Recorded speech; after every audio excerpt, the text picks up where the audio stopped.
Paul utilisa une bande abrasive de 5 cm de large pour poncer les joints et donner une forme ergonomique et confortable à ses poignets. Il lui restait alors 15 minutes pour affûter le tranchant de ses 2 couteaux fonctionnels. Cody, quant à lui, tentait désespérément d'obtenir 2 manches identiques dans un nuage de poussière dense qui envahissait son espace de travail. Dans la précipitation du ponçage, sa main glissa et il se coupa profondément le doigt contre la bande abrasive. À 5 minutes de la fin, l'intervention du médecin fut nécessaire pour stopper le saignement et appliquer un pansement protecteur. Malgré la douleur et le handicap de sa blessure, Cody devait encore terminer son second manche et affûter ses 2 lames. Pour couronner le tout, l'un des pommeaux se détacha en raison d'un trou trop large et d'une colle qui n'adhérait plus, faisant le choix de sacrifier cet élément esthétique. Il espéra simplement que la structure tiendrait lors des tests. Le signal de fin de la 2e manche retentit. Ce fut une étape particulièrement éprouvante pour l'ensemble des candidats, qui espéraient désormais que leur fixation résisterait aux forces dynamiques des examens. La première épreuve de résistance consistait à frapper une plaque de métal pour évaluer la solidité intrinsèque des lames. Tim fut le premier à se soumettre au test. Bien que ses manches fussent jugées volumineux et carrés, et la garde un peu tranchante pour la main de l'utilisateur, ses couteaux tinrent bon. Les juges constatèrent une légère déformation du tranchant près de la pointe sur l'une des lames et un petit écrasement sur la seconde, mais les armes restèrent parfaitement fonctionnelles. Paul s'avança ensuite avec une certaine appréhension, redoutant une rupture catastrophique de ses lames. Ses couteaux se révélèrent excellents. Malgré de légers impacts sur le tranchant, les pointes restèrent intactes et les manches s'avérèrent totalement opérationnelles, ce qui lui valut les félicitations du jury. Cody présenta ses pièces à son tour. Les juges notèrent immédiatement que le profil du manche dépassait de manière inconfortable pour la paume, mais les lames encaissèrent les chocs avec brio, conservant leur intégrité structurelle malgré quelques marques mineures. Le second examen consistait en un test d'affûtage et de pénétration par estoc et taille sur un sac de frappe. Les couteaux de Tim démontrèrent une excellente capacité de coupe sur leur partie antérieure, malgré un émoussement notable sur la zone médiane. Les lames de Paul passèrent l'épreuve avec succès, prouvant que les légères déformations subies lors du test précédent n'entravaient en rien leur pouvoir de coupure profond. Enfin, les tranchants rasoirs de Cody firent des merveilles, traversant le matériau sans subir le moindre dommage. Après délibération sur cette manche difficile où toutes les lames avaient survécu aux épreuves, les juges durent prononcer une nouvelle élimination. C'est Tim qui fut désigné pour quitter l'aventure, malgré la beauté de son travail.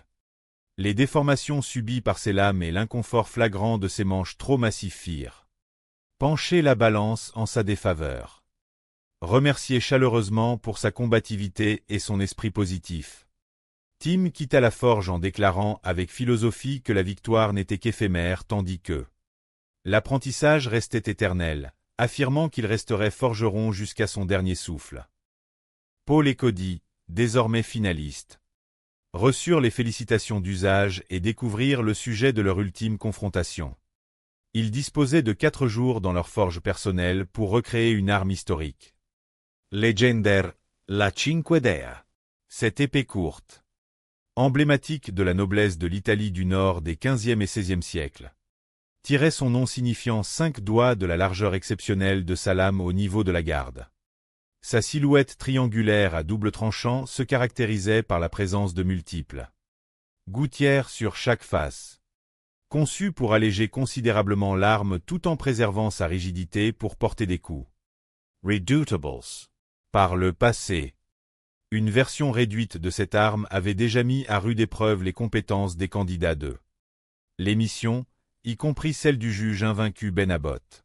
Pour cette finale, les critères imposaient une longueur de lame comprise entre 66 et 71 cm, un profil à double tranchant doté de 6 gouttières de chaque côté, soit un total de 12 cannelures à réaliser. une garde incurvée vers la lame et un pommeau distinctif. Aucun des deux finalistes n'avait jamais forgé une arme d'une telle envergure. Et le façonnage des 12 gouttières s'annonçait comme le principal défi technique.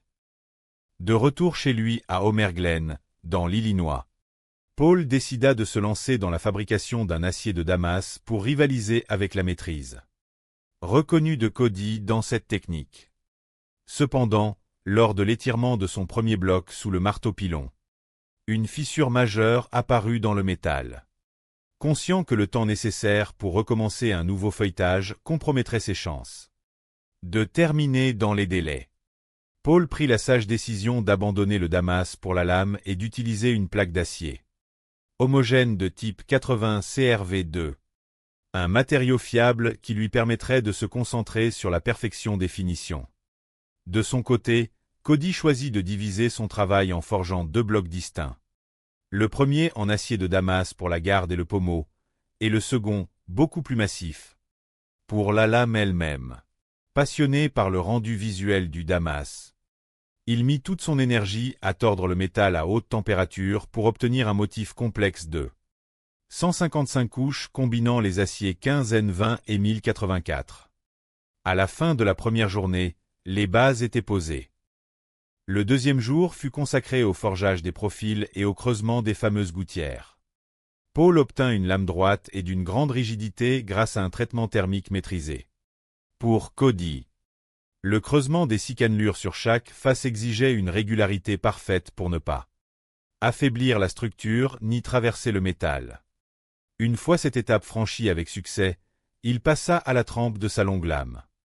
Son four de traitement thermique ne mesurant que 29 cm de long pour une lame qui en faisait 32. Il dut ruser en laissant la porte entr'ouverte et en calfeutrant l'ouverture avec de la fibre de verre pour conserver la chaleur. Malgré une baisse initiale de température qui lui fit craindre le pire, l'ajout d'une couverture isolante supplémentaire permit de stabiliser le processus. La trempe se déroula sans aucun bruit de fissure, apportant un grand soulagement au jeune artisan. Le troisième et le quatrième jour furent dédiés aux finitions et à l'assemblage des poignées. Paul choisit d'intégrer un clin d'œil à sa première manche en utilisant un boîtier avec des roulements à billes pour composer sa garde et son pommeau en Damas, offrant un contraste visuel saisissant. Respectant la vérité historique de la 5DEA, il donna à sa lame la largeur d'une paume de main pour garantir un aspect authentique et imposant.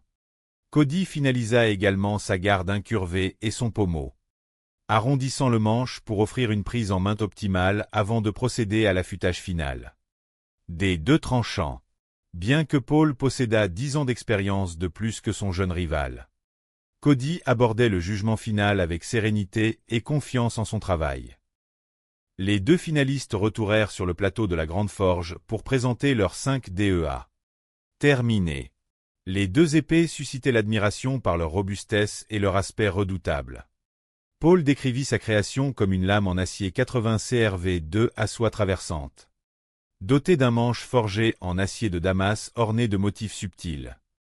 Cody présenta son arme composée de 155 couches d'acier feuilleté soudées à un cœur en 80 CRV2, complétée par une garde et un pommeau également en Damas. La première épreuve d'évaluation fut le test de létalité et de pénétration sur des carcasses de viande suspendus. L'animateur mania la 5DEA de Paul, saluant l'excellente prise en main indispensable pour une arme dont le poids était fortement déporté vers l'avant. La lame se révéla extrêmement tranchante et capable d'infliger des coupes profondes et nettes. En testant l'épée de Cody, les juges furent séduits par l'ergonomie parfaite du manche et la maniabilité exceptionnelle de l'arme, utilisable aisément d'une seule main, confirmant son efficacité redoutable. La deuxième épreuve fut le test de résistance contre des pots en argile. Paul vit son épée briser les récipients en morceaux sans subir la moindre déformation sur son tranchant, conservant un assemblage parfaitement serré malgré le poids conséquent de l'arme. L'épée de Cody traversa également les obstacles en argile avec une facilité déconcertante, prouvant la qualité supérieure de son acier et la robustesse